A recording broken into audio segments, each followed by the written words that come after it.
Hello guys! Welcome dito sa House and Lot Finder PH at nandito tayo ngayon sa Libar, Batangas at i-vlog natin yung bahay nila na townhouses, which is ang ating area unit, which is meron siyang dalawang variations guys. Meron tayo ditong core and complete unit. Ang pinagkaiba ng dalawang yon is bear type si core unit, complete naman si complete unit. So ngayon papasukin lang natin yung complete unit and then maglalagay na lang ako ng mga clips kung ano itsura kapag core unit yung kinuha natin. Mas mura yung ating core unit, yung bear type, at saka mas pricey naman yung ating complete unit, which is yun naman talaga yung nagva-vary kasi syempre okay na kuhanin natin yung core unit, yung bear unit, at kayo na lang magpapagawa after, pero mas mura yun. At kung gusto nyo namang iwas hassle, lilipatan nyo na lang, kompleto na, may mga partitions na, may mga tiles na, complete unit naman sa atin. So ngayon, my name is Justin Rieta again. We are here at the Desia Lipa 2025 vlog for this year. See you guys.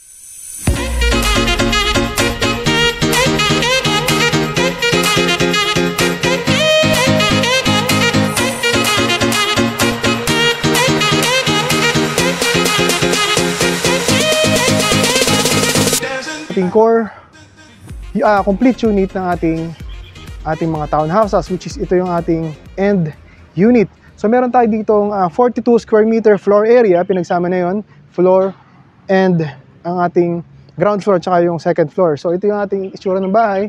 Meron tayo dito allocated space for our car, which is kasya dito yung malalaki natin sasakyan from sedan hanggang sa malalaki natin na pickup, kasyang-kasya po dito.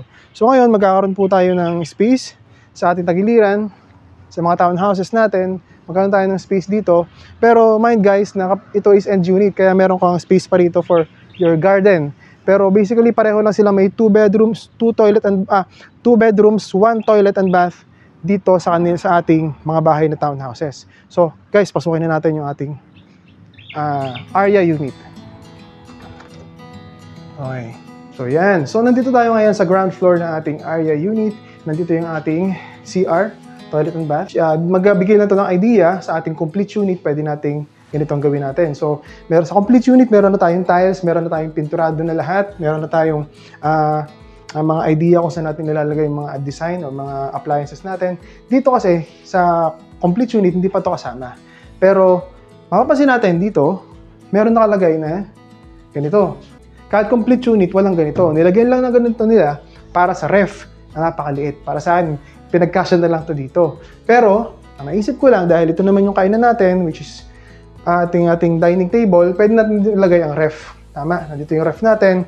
And then ito, kung gagawin natin na study area, pwedeng hanggang dito lang siya. Tapos ref na to. Okay? So sa mga nagwo-work from home, saktong-sakto na itong ganito kaliit to.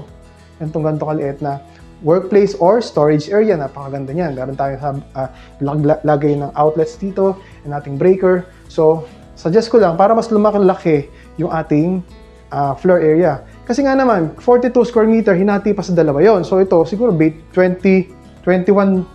lang silang dalawa ng floor area dito sa ating bahay.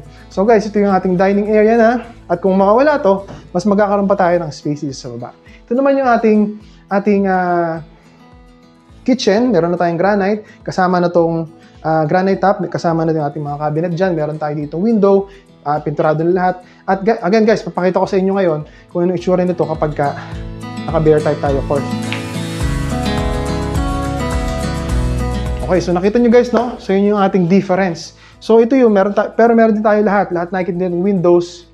Kasama po lahat yan. At meron tayong sliding windows dito. So bisitahin naman natin guys yung ating toilet and bath dito sa baba. Nag-iisang toilet and bath ng bahay na to. You've got here, pag complete yung kinuha natin, ito na yung makikita natin ng mga bathroom fixtures, nakatiles na siya pagka-complete. Okay? So yun na yung makikita na natin dyan. Kapag naman ang ating kinuha is yung bare unit, papakita ko naman sa inyo, ganito yung itsura niya.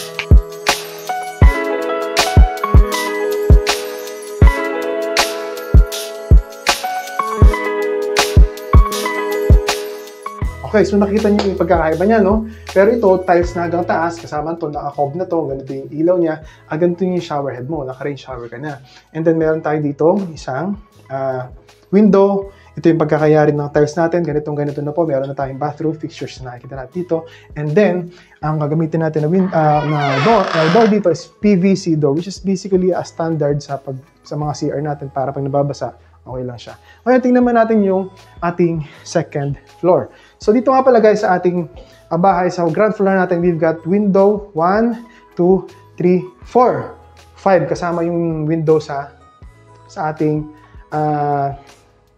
toilet and bath. Pero guys, kapag inner unit yung kinuha natin, syempre wala na tayong window sa dalawang tagiliran na yon. Magkakaroon lang tayo ng window sa harapan at saka sa likod. So guys, samahan niyo ako dito. So meron nga pala tayo dito na staircase. But guys, pakita ko muna uli sa inyo kung ano itsura nito kapag kinuha nating unit is core unit, which yung bare type.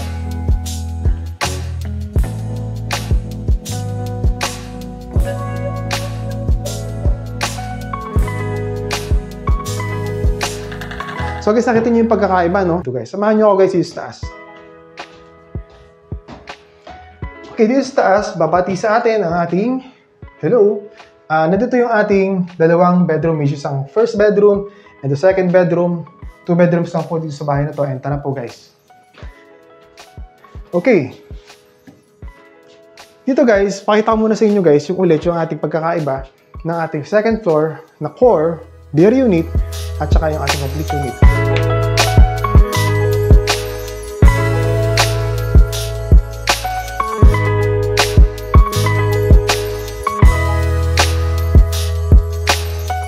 Okay guys, nakita niyo yung pagkakaiba, no? So dito, sa complete unit, iwas hassle, ilipatan mo na lang. Dito naman, sa bare unit, yung pinakita ko kanina. Okay, let's go guys. Guys, nga pala, mention ko lang na meron tayong promo ngayon dito na no down payment.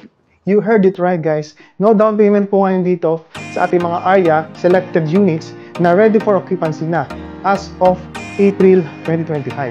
So ito po yung ating first bedroom. We've got a window, sliding window here, sliding window, sliding window. But guys, mind you lang ulit na mawawala itong window na to kapag kinuha natin is yung ating inner unit. So this is the decent space sa ating first bedroom. Ito yung idea natin. So kapag complete yung kinuha natin, may ceiling na, and meron na tayong mga partitions, meron na tayong tiles. Ito yung pagkakaiba niya. Pero sa akin guys, kung kukunin niyo yung core, mas makakatipid talaga kayo. At kung kayo mapapagawa, mas makakatipid pa rin kayo. Kasi, syempre, kasama sa ininteresan ng bahay, yung ating ini-appreciate ng price kapag kinuha natin yung complete. So, tip lang yun guys. Gustahin naman natin yung ating second bedroom. The last bedroom of this house, we've got a 2 window at magiging isa lang yung window kapag inner unit na pinuha natin. And unit to, kaya meron tayong window sa sides. Kasi pagka pinuha natin yung inner unit, yung sunod na dito, bahay na talaga, eksakto kasi townhouse yan, magkakatiit yan. So meron tayo dito queen size bed, kasyang-kasya dito, magkakadaro pa ng space doon sa tabihan na yun. In case, kayo pa rin, pwede nyo gayahin yung design ng bahay na to kung pagka kinuha nyo is yung bare unit. So, ganito na siya guys, ang kinuha natin. Okay, so pinturado, may ceiling, you've got a 2 big sliding windows. So, guys, samahan niyo ako ngayon sa baba. Okay, that's our ARIA unit, our townhouse. Mabilisan lang tayo. And, guys, kontakin niyo lang ako sa mga numbers na nakikita niyo sa baba. Kung interested kayo na mag-treating. And, yun sa inyo yung mga discounts natin. Kapag kinontak niyo ako, may discounts tayo. Meron tayong mga promo. Meron tayong no spot.